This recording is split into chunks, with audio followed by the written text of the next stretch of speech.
Hola, hola, buenas noches, bienvenidos al programa. Yo soy Jaime Bailey y este es el 7x7. Esta noche he venido a hablarles de Alberto Fujimori, que fue 10 años presidente del Perú, 2 años presidente democrático y 8 años dictador. No he venido a hablarles mal, con rencor o animosidad de Fujimori, tampoco he venido a hablarles bien, glorificándolo o adulándolo. He venido a contarles la historia, ¿no? La historia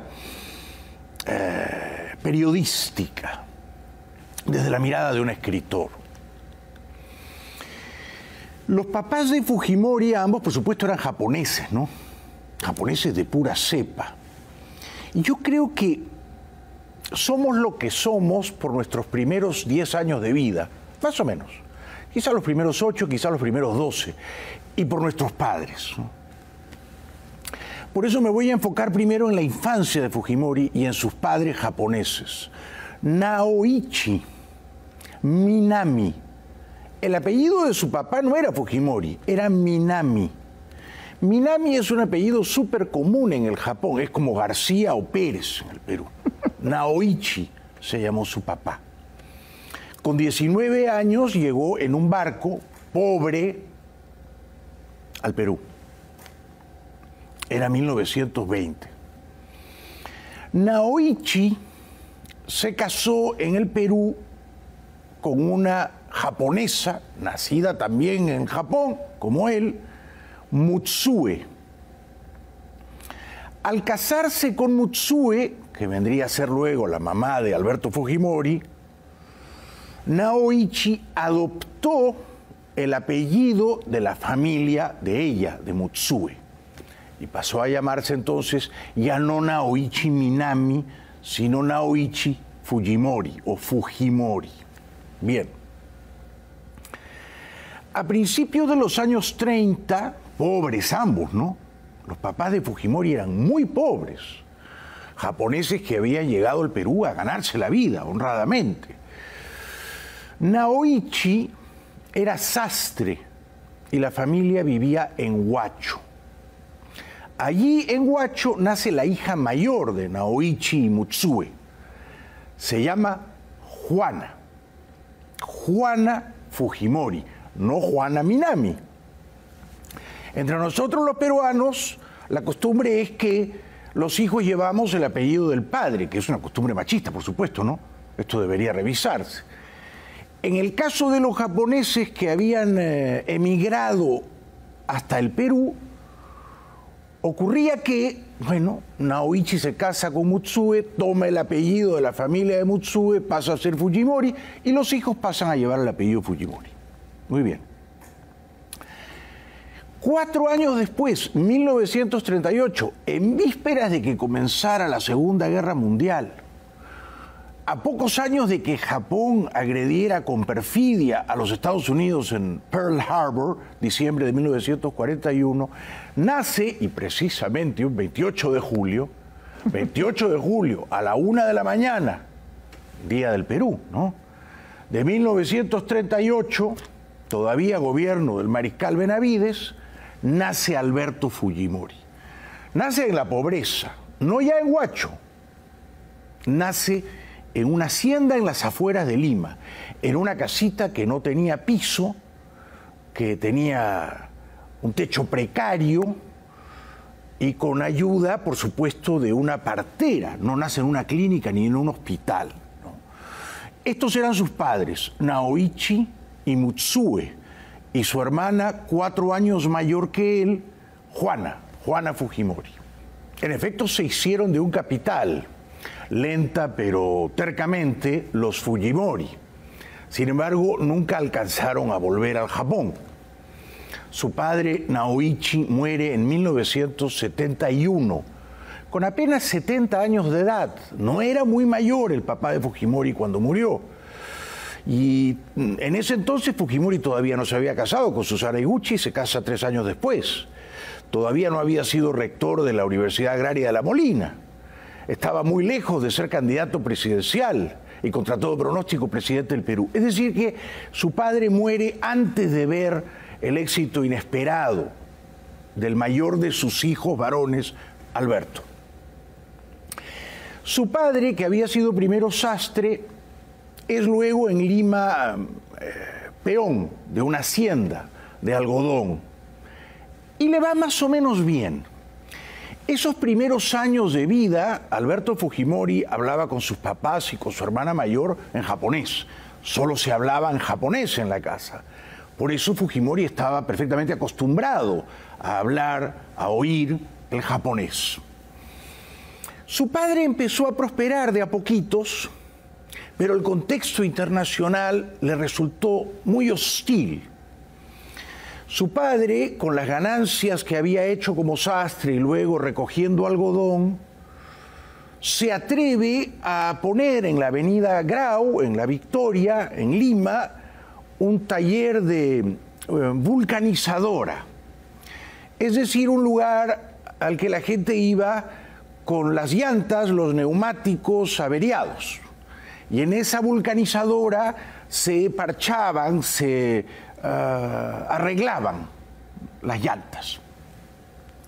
Y no le iba mal al papá de Fujimori, pero Japón entra en la Segunda Guerra Mundial, en diciembre del 41, bombardea con calculada perfidia a los americanos en Pearl Harbor, y entonces ya surge un odio, una animosidad en el Perú contra todos los japoneses, incluyendo a los Fujimori. El gobierno, primer gobierno de Prado, deporta inmigrantes japoneses a campos de concentración en Estados Unidos, congela cuentas bancarias de japoneses en el Perú, confisca propiedades de japoneses en el Perú.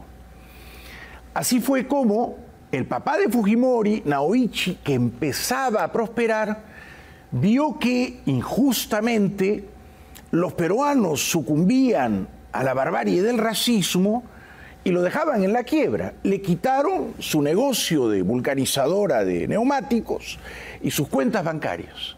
Y se quedó literalmente quebrado. En casa se hablaba, claro, en japonés. Y Fujimori recuerda que él lo hablaba ni jota de castellano.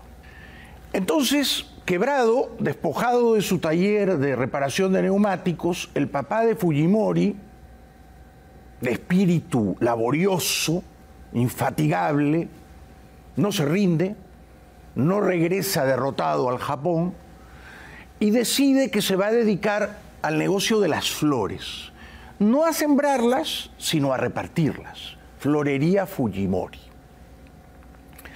Con gran astucia, Naoichi Fujimori comprende que ese es un negocio que no le pueden quitar, porque su patrimonio consiste en comprar una bicicleta Monarch, color rojo, para que su hijo Alberto se encargara de repartir las flores en esa bicicleta.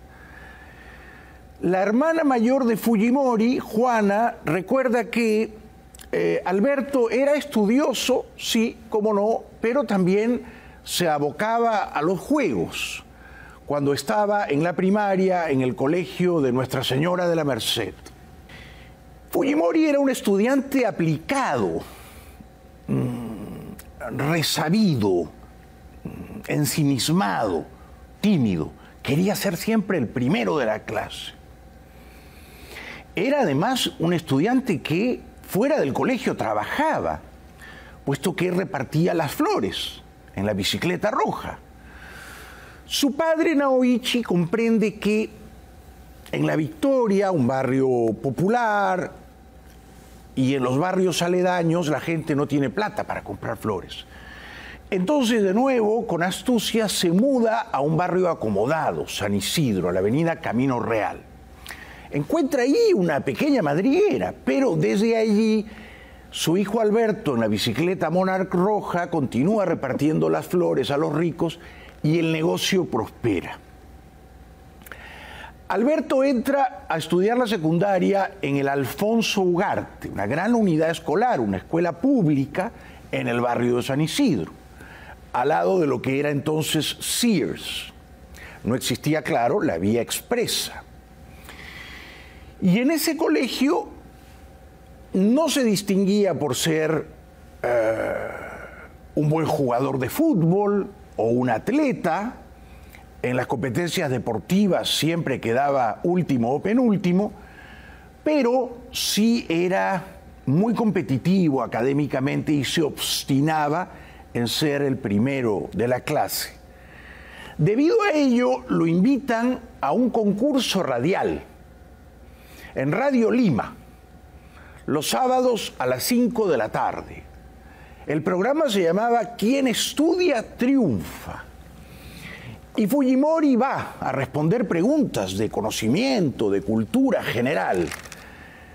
Rivaliza con un otro estudiante de un colegio público del Guadalupe llamado César Polo. El conductor de Quien estudia triunfa era César Chava Rineira. Llegan a la final, entre otros postulantes, Fujimori y Polo. Pero en la pregunta final, Fujimori pierde. Es su primera derrota pública. Polo le gana a Quien estudia triunfa. Por lo visto, Fujimori no había estudiado suficientemente, pero seguramente eso quedó marcado en su memoria. Cuando termina el colegio Alfonso Ugarte, él no duda en entrar a la Escuela de Agricultura de La Molina, la Universidad Agraria, puesto que el papá de Fujimori había comprado un pequeño campo, una finca, una granja en Vitarte, en las afueras de Lima. Y apenas termina el año 61, había sido tan buen estudiante de agricultura, ingeniero agrónomo, que le dan un trabajo como jefe de prácticas y como profesor, pero no de agricultura, sino de matemáticas. Él quería enseñar matemáticas puras. Antes, ya digo, él había tenido una vida durísima. Vamos a ver. Iba al colegio público Alfonso Ugarte, como no, tenía que entrar a las 7 de la mañana. Pero se levantaba a las 2 de la mañana. Y ustedes dirán, ¿por qué? Porque tenía que ir al mercado de La Parada a comprar las flores que luego iba a repartir en bicicleta. Él repartía las flores antes de ir al colegio, de madrugada, entre, digamos, 3, 6 de la mañana, y después del colegio. De manera que compraba las flores de La Parada, las ordenaba, iba al colegio, regresaba, las repartía. Es decir, que tenía una vida extraordinariamente laboriosa. Lo recuerda su hermana. Esto es muy interesante porque 3 años después de que muriese su papá muere en el año 71, Fujimori se casa con Susana Higuchi, también hija de japoneses de pura cepa. Pero la familia de Susana Higuchi, su papá, Koshio Higuchi, tenía mucho más dinero que la familia de Fujimori. Y lo interesante es que la familia de ella, los Higuchi, tenían también una vulcanizadora, un taller de reparación de llantas, de neumáticos, en la misma avenida Grau. Es decir, que en algún momento compitieron reparando neumáticos los Higuchi y los Fujimori.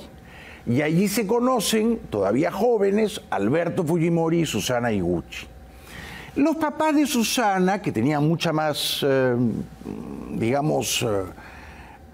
comodidad económica, no querían que ella se casara con Alberto.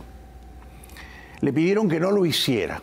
Quizá veían a Alberto con cierta condescendencia, como una familia pobretona. Además, amenazaron con desheredarla si se casaba con Fujimori. Y ellos creían en las brujas, en las adivinas, quienes les dijeron que ese matrimonio terminaría mal. Entonces los papás de Susana le dijeron, mejor no te cases con él. Pero Susana no les hizo caso. Susana le hablaba a Alberto en japonés. Hablaba japonés mejor que Alberto. Alberto, antes de Susana, cuando era estudiante, había tenido una noviecita.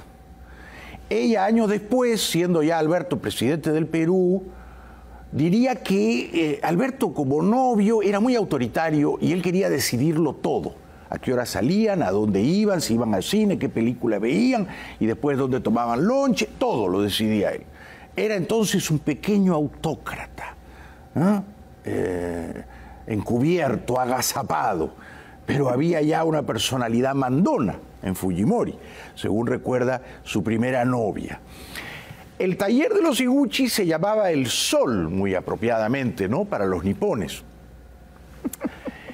Y a ellos les fue mejor. Se casan el año 74. Fujimori no era tan jovencito. Él había nacido el año 38. Es decir que cuando se casan, él tenía, si hago bien las cuentas, 36 años. Y entonces, ya que hablábamos de las nuevas metas, Fujimori empieza a hacer un montón de otras cosas aparte de ser profesor en la Universidad de La Molina, porque el pago que recibía como profesor era muy menor. Le pagaban al comienzo $1.200 y eso luego se fue devaluando. Entonces él funda una empresa constructora con Susana.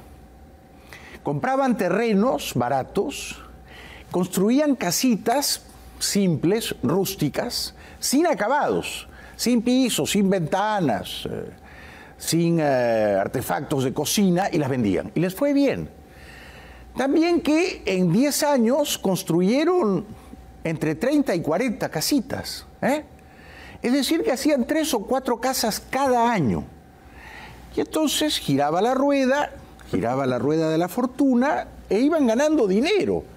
Pero él era muy trabajador, Alberto Fujimori, porque aparte de dar clases en la Universidad Agraria, de madrugada iba en una camioneta Datsun Pickup a recoger a los albañiles y a llevarlos a las casitas que estaba construyendo. Además, resultó ambicioso. Quiso ser, ya muerto su papá, el año 77, vicerrector de La Molina, pero perdió la elección. Tiempo después, principios de los 80s, se lanza como candidato a la rectoría y gana. Y es elegido rector de la Universidad Agraria de La Molina, donde él se había graduado y donde era profesor.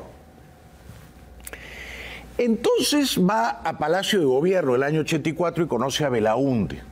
Tienen un diálogo cordial. Después, ya Alan García presidente, Fujimori, rector de la Universidad Agraria, invita a Alan a dar una charla en la universidad. Y hacen buenas migas.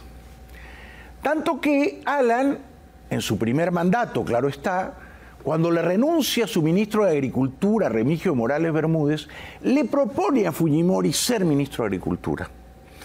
Con astucia, con visión de su futuro político, Fujimori le dice a Alan García: gracias, pero no quiero ser tu ministro. Fujimori comprende que si le aceptaba ese ministerio a Alan García, su carrera política terminaría chamuscada en medio de un gobierno manifiestamente incompetente. Pero tiempo después, Alan García lo vuelve a llamar y le ofrece un programa de televisión en Canal 7, el canal estatal. El conductor de ese programa, un programa llamado Concertando, renuncia intempestivamente. Y entonces Alan dice: a ver, ¿a quién podemos sentar ahí? Y se acuerda de este japonesito, rector de la Universidad Agraria, que no quiso ser su ministro de Agricultura, y lo llama y le ofrece. Y ahora sí Fujimori acepta. Una vez por semana era el presentador, el anfitrión de un programa de debates políticos, académicos sobre el Perú, con intelectuales, con profesores, con escritores, con políticos profesionales, periodistas y un largo etcétera. Yo recuerdo haber visto ese programa. Se emitía una vez por semana en Canal 7 por la noche, lo veía muy poca gente, aunque en provincias dicen que se veía bastante, no así en Lima, ¿no? Y entonces Fujimori, ya digo, era a fines de los 80s, a fines del gobierno de Alan García, del que no quiso ser ministro, era presentador de televisión y vuelve a saborear las mieles del poder y por lo visto le gusta. Bueno, después de la pausa les voy a contar algunas cosas que quizá ustedes no conocen, ¿no?, de la vida azarosa y atormentada de Alberto Fujimori, ¿no?, de cómo entró en política y sobre todo de cómo era su vida en el Japón cuando huyó cobardemente al exilio y renunció vía fax y tomó la nacionalidad japonesa, ¿no? Algo que por supuesto manchó, desdoró su carrera política, ¿no? Vamos entonces a la pausa y al volver les voy a contar también cómo Fujimori vivió un año en Estrasburgo, Francia, estudiando todavía, medio año en Cuba, donde dicen que se hizo admirador de Fidel Castro, y 2 años en Madison, Wisconsin, donde obtuvo una maestría. Es interesante que cuando muere su papá, joven todavía Fujimori, ¿no? Su papá muere el año 71, él tenía 33 años, joven Fujimori. Esto le cambia la vida, ¿no? Fujimori decide que no quiere morir pobre, que quiere tener dinero y poder. Y por eso se va, gana una beca y se va a Francia, a la Universidad de Estrasburgo. Bien. Desde ahí viaja a Madrid, viaja a Londres, conoce Europa. Creo que hace un viaje a Japón también. 2, 3 años después, con ambición, gana otra beca y se va aquí a la Universidad de Wisconsin, en Madison, Wisconsin, 2 años. Aprende a hablar un inglés rudimentario. En Estrasburgo había aprendido a hablar un buen francés. Es decir, que en pocos años estudia en Francia, estudia en Estados Unidos, aprende francés, aprende inglés. Bueno. Y el año 78 viaja a Cuba. Y ahí pasa largos meses, también estudiando. Su obsesión eran las matemáticas, el cálculo, el álgebra. Dicen que viviendo en Cuba, él desarrolla una secreta admiración por el tirano Fidel Castro. Él ve que Castro lo tiene todo atado y bien atado. Lo tiene todo controlado, dominado, sojuzgado a su voluntad de emperador. Parece que esto lo impresiona y parece que esto le gusta y esto va a venir después, ¿no? Esto va a venir después. Lo cierto es que muere su papá, estudia en Francia, estudia en Estados Unidos, se casa con Susana, empieza a tener hijos, lo eligen rector, tiene poder. Cuando lo eligen rector, lo primero que hace es comprarse con dinero de la universidad un auto nuevo, japonés, 0 kilómetros, un Toyota del año. Y le empieza a gustar el poder, naturalmente, ¿no? Dicho sea de paso, y no quiero olvidarme de esto, se gradúa como ingeniero agrónomo con una tesis sobre el camote. Este me pareció un dato muy significativo, porque el año 90, cuando se postula a la presidencia, él entraba a los mítines manejando un tractor que jalaba una carreta y enseñando, bueno, no un camote ni una papa, pero otro tubérculo, una yuca. Bien. Vamos entonces a dar ese salto al año 90. Recuerden que Fujimori había sido rector en la Universidad Agraria, presidente de la Asamblea de Rectores, no quiso ser ministro de Agricultura en el primer gobierno de Alan y Alan lo sentó en Concertando. ¿Vio Alan García el futuro político de Fujimori cuando le ofreció ese programa de televisión? Alguna gente dice que sí, yo no sé. Algo vio en ese japonesito para sentarlo en un programa semanal en el Canal 7, el canal del Estado. Bueno, por supuesto, cuando Fujimori se lanza, todos en su familia le dicen no. La mamá, que vivía, Mutsue, le dice no, hijo, es una locura. Pero Fujimori le dice, mamá, yo solo quiero ser senador.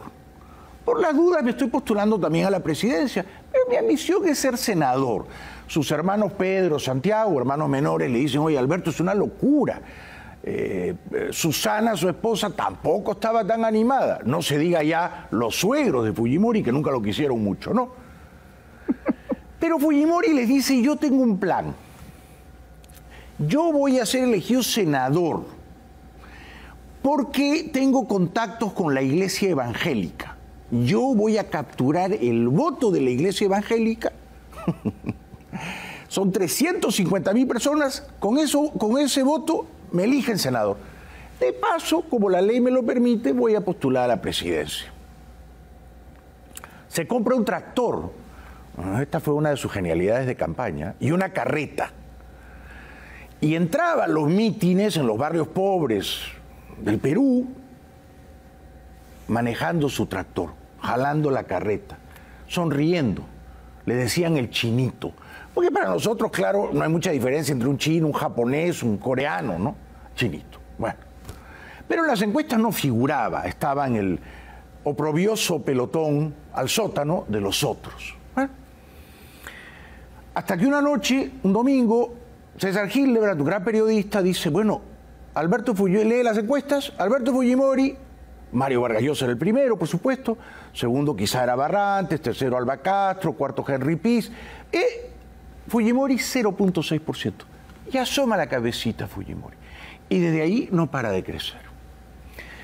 Los paneles, las pancartas se hacían en su casa, se pintaban en su casa, con sus hijos, con su esposa, con sus hermanos.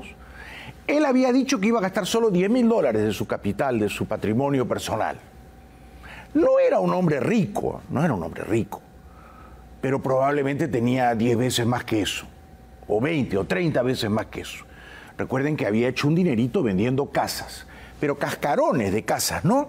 Solo el techo, las paredes, el terreno y poco más. Bueno, porque cuando les ponía acabados, después a la gente no les gustaban los acabados. No me gusta este piso, esta mayólica, esta cerámica del baño, me la cambias. Entonces Fujimori, que era práctico, dijo, ya no hay que poner acabados, vamos a vender la casa en cascarón. Lo cierto es que Fujimori da la gran sorpresa, esta historia no la voy a contar, está suficientemente contada, y pasa la segunda vuelta con Vargas Llosa, ¿no?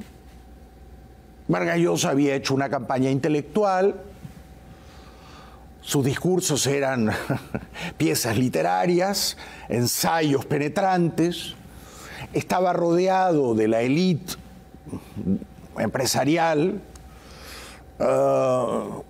copaba las televisiones con copiosas publicidades y entonces Fujimori resultó un poco lo que ha sido tantos años después, 31 años después, Pedro Castillo. O sea, un candidato que sale de la nada misma, de las entrañas del pueblo.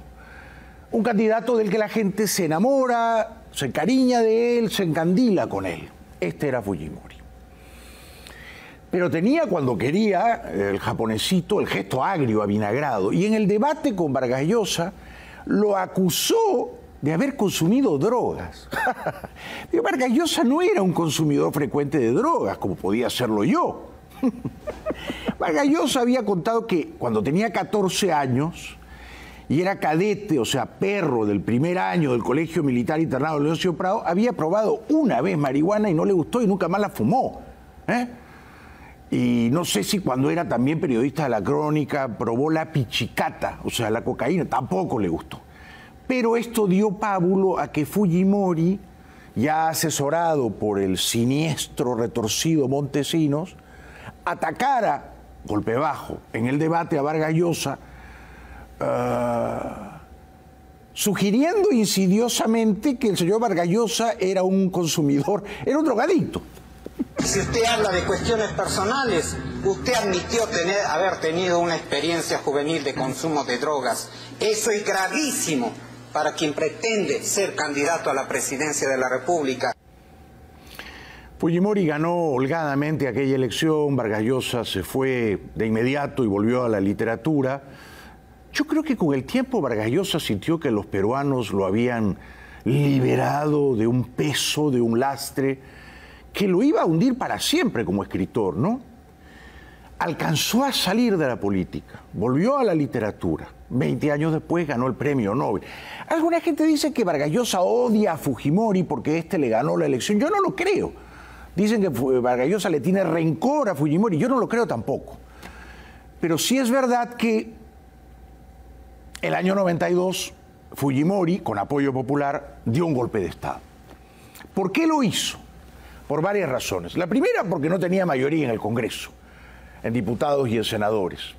Y él no tenía temple de demócrata, no quería negociar con el Congreso, quería capturar, concentrar todos los poderes, ¿no? Pero hubo otra razón, y es que en vísperas de que él diese ese golpe de Estado funesto, que no debió dar, su esposa Susana, y esto lo recuerdo como si fuera ayer, porque yo vivía en Lima y hacía un programa de televisión todas las noches en Panamericana, llamado ¿Qué hay de nuevo? Y le hacía bromas ácidas, crueles a Fujimori. Y llamaba a las 11, 12 de la noche en vivo a Palacio de Gobierno. Contestaba a alguien, un guardia, un edecano, un amanuense. Yo le decía, páseme con Fujimori. Soy Jaime Bailey, esto es ¿Qué hay de nuevo? O sea, yo estaba loco, pero el programa tenía éxito. Alguna vez hablé con el hijo menor, con Kenji, que me atendió a esas horas improbables de la noche. Decía, la esposa de Fujimori, Susana, hace una denuncia escabrosa, truculenta.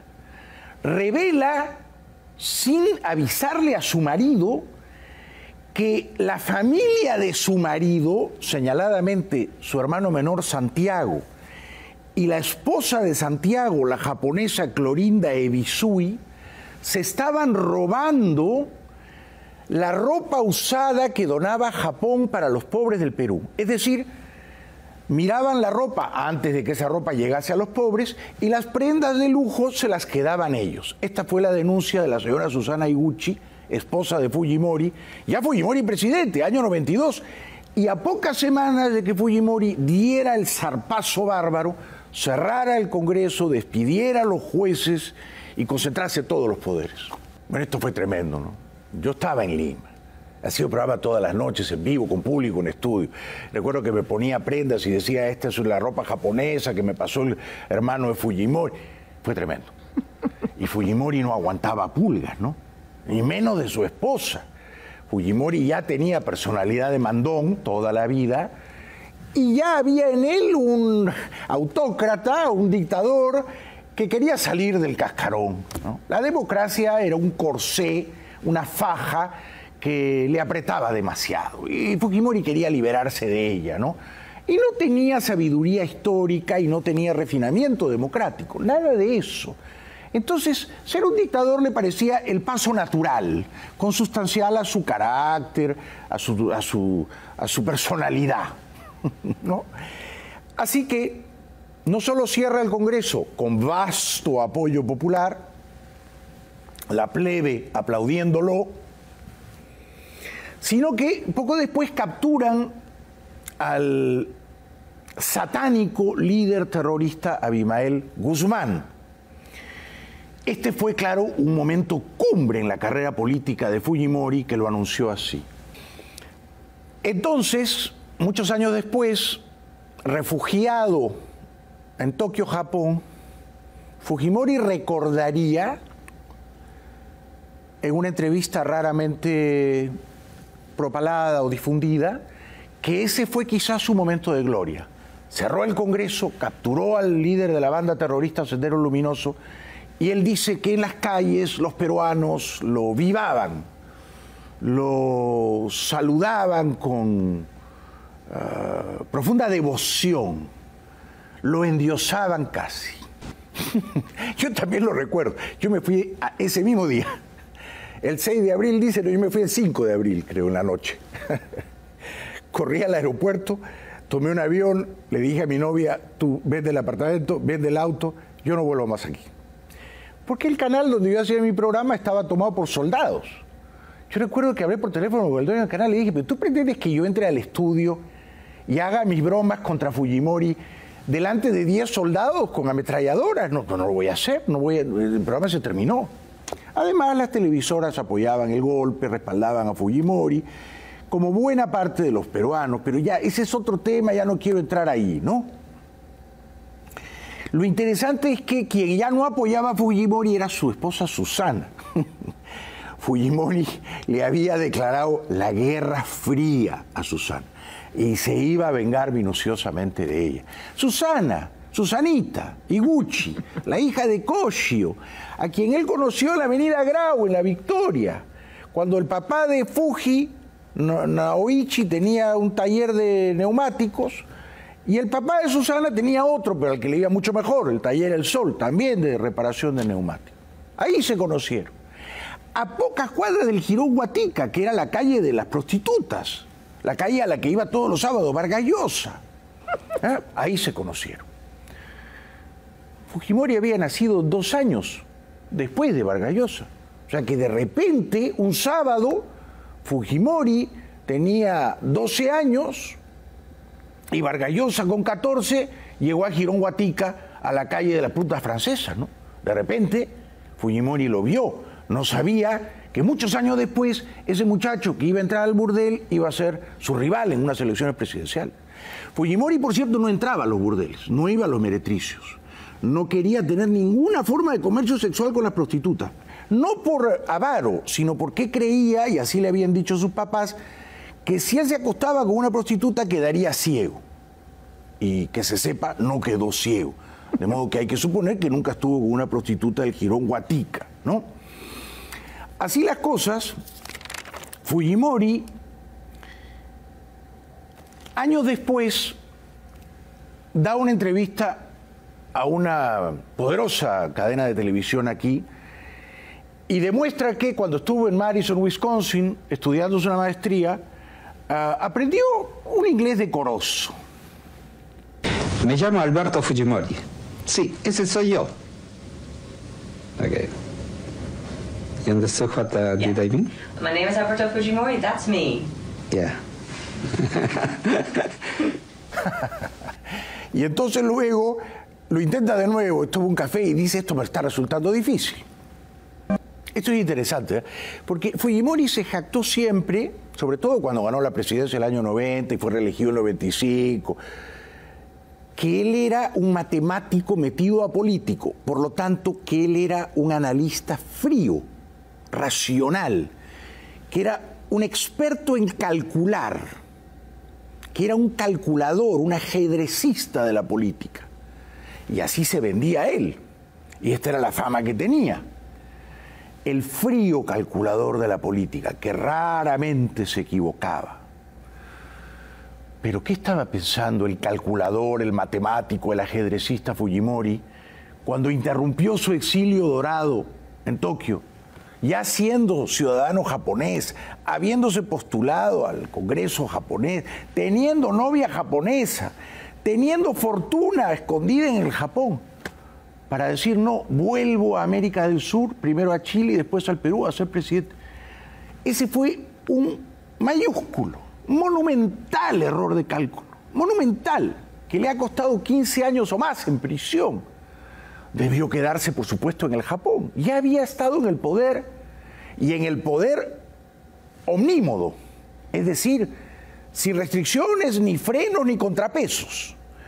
En el poder abusivo del dictador había estado 8 años, y antes 2 como presidente democrático, pero quería más, ¿no? Quería más poder, y esto lo arruinó. El ego y la vanidad imperial y el apetito insaciable por el poder. Antes de ir a la pausa, estas son imágenes inéditas de Fujimori cuando vivía en Tokio. Y a veces tenía que pasar la noche en un hotel porque no quería mostrar su casa, porque decían que era un apartamento de alto lujo, e iba a dar una entrevista. Era Fujimori en el Japón, donde vivía, digamos, a todo trapo, ¿no? Con todo lujo, con toda comodidad. Él había conseguido lo que a su padre le fue esquivo. Su padre no alcanzó a triunfar, a ser un ganador en toda la línea. Fujimori sí. Fue presidente del Perú 10 años. Se fugó al Japón, se hizo japonés, tenía una fortuna allá, tenía familia allá. Su hermana Rosa, casada con Aritomi, Víctor Aritomi, había sido embajador a los 10 años. Las valijas diplomáticas llegaban cargaditas de dinero.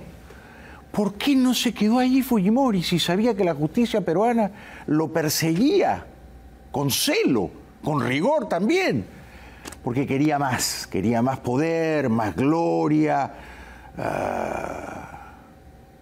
quería sentir que el Perú lo necesitaba desesperadamente, que los peruanos sin él éramos huérfanos, estábamos desamparados y tenía que volver el chino. Y entonces el ego le jugó una muy mala pasada, y a eso vamos a ir en un ratito después de la pausa. Pues estoy tratando de armar el rompecabezas emotivo, psicológico, económico, político de Fujimori, ¿no? ¿Quién fue, quién es todavía, en la cárcel ahora, Alberto Fujimori? Nacido en julio 28 de 1938. Estoy recordando o reconstruyendo o rearmando la vida compleja, azarosa y al final desdichada de Alberto Fujimori, presidente del Perú, dictador del Perú. Cuando ya era dictador del Perú, Fujimori, que había sido un año y unos cuantos meses largos presidente democrático, de julio del 90 a abril del 92. Recuerdo que cuando ganó en julio, muchos pensamos que el Perú literalmente se iba a hundir en el mar Pacífico, que era el fin del Perú, que era un suicidio colectivo. Los Vargas Llosa, antes de tomar el avión a París, me invitaron a comer en su casa en Barranco, junto con Hildebrand. Y todos estábamos desolados, abatidos. Pensábamos que los peruanos se habían vuelto locos al elegir a este chinito. Chirino Soto, brillante intelectual, había dicho: Fujimori es un peruano de primera generación. El presidente Belaúnde, siempre un caballero, había dicho: no hay una gota de sangre peruana en sus venas. Malpica, líder de la izquierda, había dicho: Fujimori es un hijo de campesinos que fue educado a cachetadas. Bueno, este era Fujimori. Pero 5 años después, cerrado el Congreso, la justicia hincada de rodillas, el poder electoral capturado, las televisiones, las radios y los periódicos apoyándolo sin reservas, la abrumadora mayoría de los peruanos respaldándolo a sí mismo, Fujimori consideró inevitable casi, una cita con la historia, postularse a la reelección. Había cambiado ya la Constitución, le habían escrito una a su medida. Como su papá, el sastre Naoichi, hacía ternos, trajes a medida. Bueno, al hijo del sastre le hicieron una constitución a medida para que se pudiera reelegir. Y este era Fujimori en campaña el año 95. Se vive a diario todas las dificultades que la sociedad, que los políticos nos han dejado como herencia. Ahora, a veces Fujimori parecía subestimar la inteligencia de los peruanos, ¿no? Porque a él lo habían elegido los peruanos por primera vez el año 90, ¿correcto? Pero luego él cambia la Constitución el año 93, se presenta a la reelección, a un segundo mandato el año 95, pero tiene el morro de decir que no era su reelección, que esa era su primera elección, la del 95, porque con arreglo a la Constitución vigente del 93, lo anterior no existía. Entonces él dice, bueno, yo me presento en el 95 a mi primera elección, no a la reelección, que esto era forzar las cosas hasta el punto del grotesco, del esperpento, del ridículo. Él mismo reconoce que era forzado postularse ya al 95 habiendo cambiado la Constitución para allanarle el camino, pero vaya y pase aquella primera reelección, para muchos ya era un dictador, pero luego el 2000 ya eso fue grotesco, fue obsceno, ¿no? Y entonces Fujimori reconocía que para mucha gente él no era democrático. Pero por supuesto esto no era verdad, ¿no? No era verdad. Él, y yo creo que no exagero en decir esto, había destruido la democracia en abril de 1992 y ya no gobernaba como un demócrata, sino como un dictador. Y se sentía feliz, a sus anchas, comodísimo siendo un dictador. Este era el papel histórico que él quería desempeñar. A él, sospecho, ser demócrata, aceptar el poder del Congreso, un poder a veces fastidioso o irritante, porque te fija límites, porque te cambia la agenda, aceptar la independencia del Poder Judicial, que te puede venir a investigar si tu familia se está robando la ropa usada del Japón. Esto a él yo creo que le irritaba. De nuevo, era una faja, un corsé. Le apretaba demasiado. Se quería liberar de eso y se liberó del corsé de la democracia, ¿no? Recuerden lo que les conté, el año 78, graduado recién de Madison, Wisconsin, él pasa unos meses en Cuba y allí empieza a desarrollar una secreta admiración por Fidel Castro, a quien fue a visitar, siendo ya dictador del Perú, allá por el año 97, me parece. Y Castro trató con gran cordialidad. Eran dos dictadores, uno de izquierda comunista, el otro de derecha mercantilista, pero entre dictadores se reconocen, entre colegas se adivinan, compartían el oficio y a los dos les gustaba pisar al opositor, el espíritu de mandón, ¿no? Unos años después, Fujimori pierde el control, se pelea con su asesor Montesinos, hay una facción disidente de su grupo político en el Congreso, parece que el Congreso lo puede destituir, además está manchado por un grosero fraude electoral perpetrado unos pocos meses atrás, y en noviembre del año 2000, temeroso de que el Congreso lo destituya, enemistado con su jefe de inteligencia, 10 años y unos pocos meses ya mandando a las bravas en el Perú, fuga al Japón y desde allí renuncia y dice esto. Indignación, por supuesto, ¿no? Una indignación justa, comprensible, porque había traicionado al Perú, no tardó en hacerse japonés. Su familia o parte de ella vivía allá, incluyendo algunos de sus hijos. Su hermana, Rosa, casada con el embajador Víctor Aritomi. Ellos habían sido embajadores los 10 años que Fujimori ocupó el poder en el Perú. Mes a mes llegaban las valijas diplomáticas y no estaban cargadas de turrones Doña Pepa, si usted me entiende. Y entonces Fujimori tenía una fortuna escondida en el Japón o en el sudeste asiático. Yo no sé, quizá en la bolsa de Singapur o de Tailandia o de Malasia, no lo sé. O en efectivo en Japón, no lo sé. Pero pudo haberse quedado tranquilo allí, ¿no? Tenía una novia, jovencita, muy bonita, vivía en un barrio lujoso. Él creía que los peruanos lo extrañaban, debió dejar correr el tiempo. De nuevo, no tuvo sabiduría histórica, no tuvo lucidez histórica para comprender su papel en la película larga de la historia. Envanecido, ensoberbecido, el ego que le masajeaban obsequiosos sus adulones y paniaguados diciéndole: chino, chino, chino, tienes que volver, el Perú sin ti está desamparado. Fujimori empieza a dar entrevistas en Tokio y a coquetear con la idea de volver, a pesar de que la justicia en el Perú lo esperaba. Este era Fujimori en Tokio, ya coqueteando imprudentemente.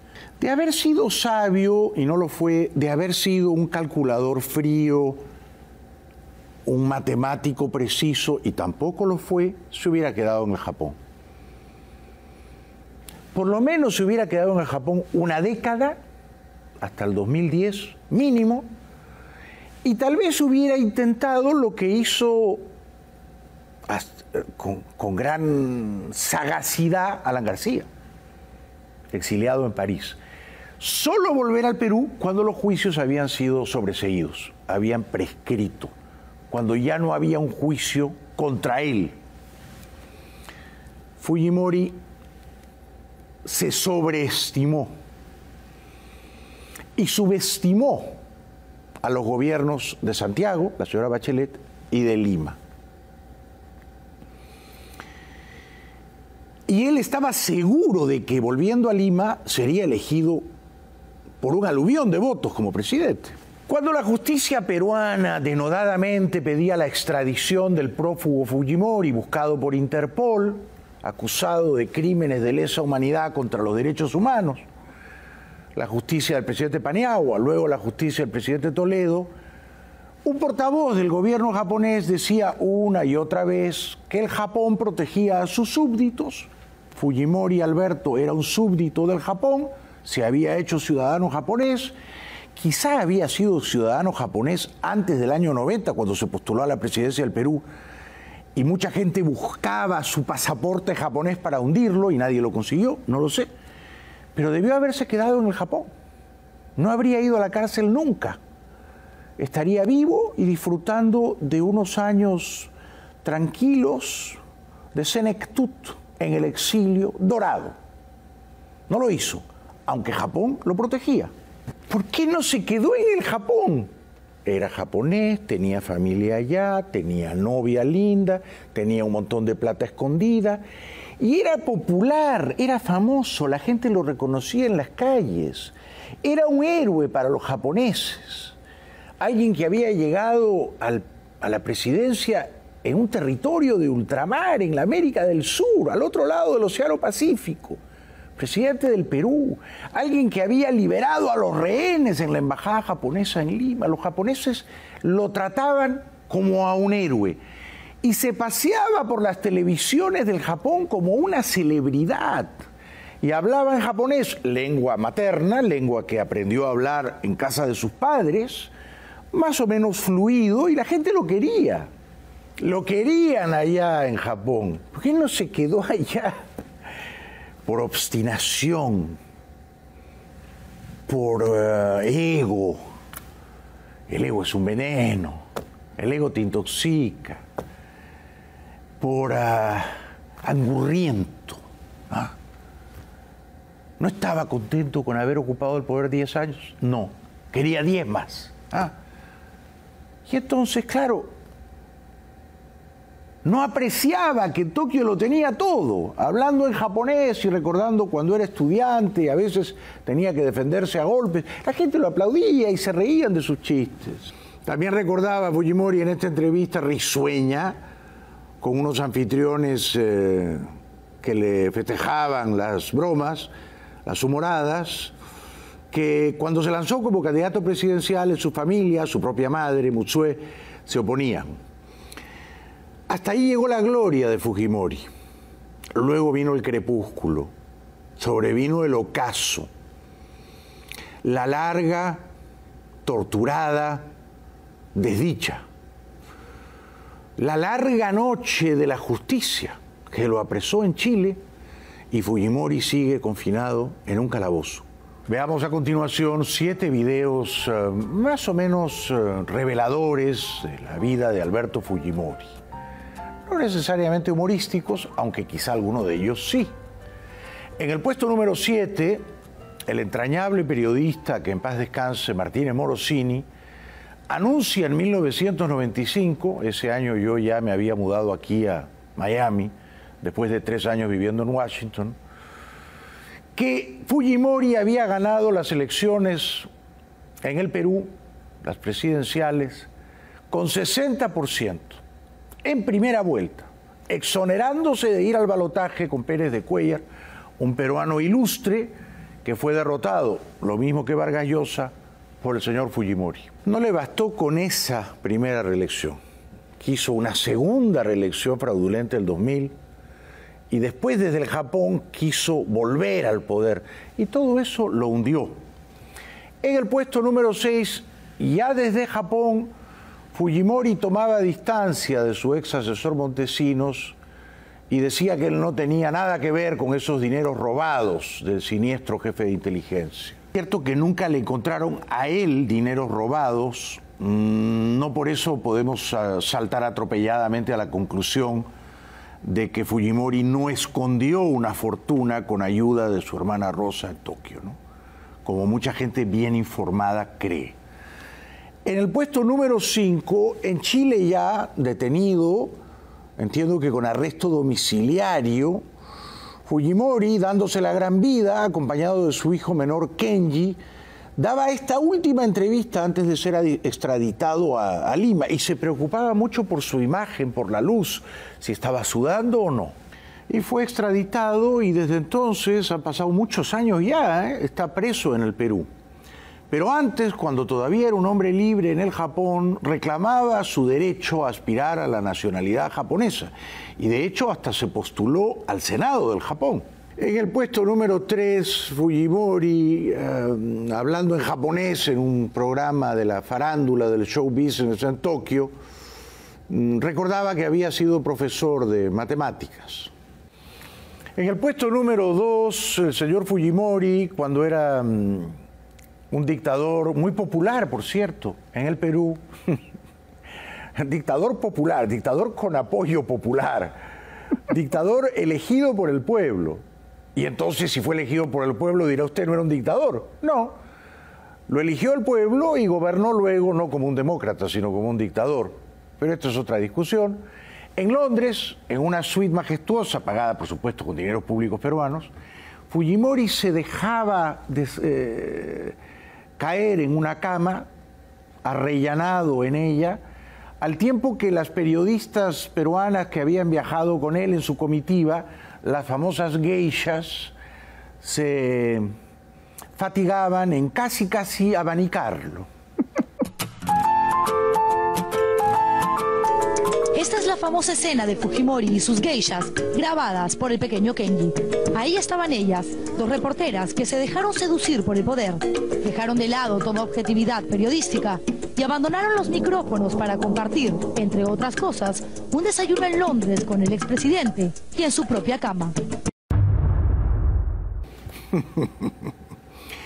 Y en el puesto número 1 del 7x7 de esta semana, una señorita llamada Nozomi Fujimori, japonesa ella, radicada en la isla del Sol Naciente, pariente lejana de nuestro expresidente, exdictador, señor Fujimori, ahora preso, aprovecha la popularidad de su tío lejano, el expresidente peruano, para hacer carrera, mostrando sus virtudes y sus bondades, si usted me entiende.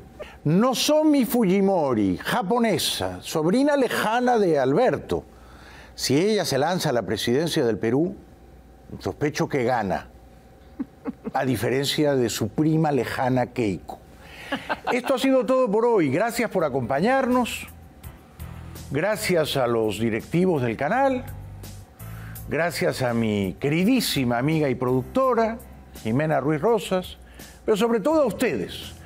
Con suerte nos vemos el próximo domingo a las 10 de la noche, aquí en el 7x7, en Willax Televisión. Gracias.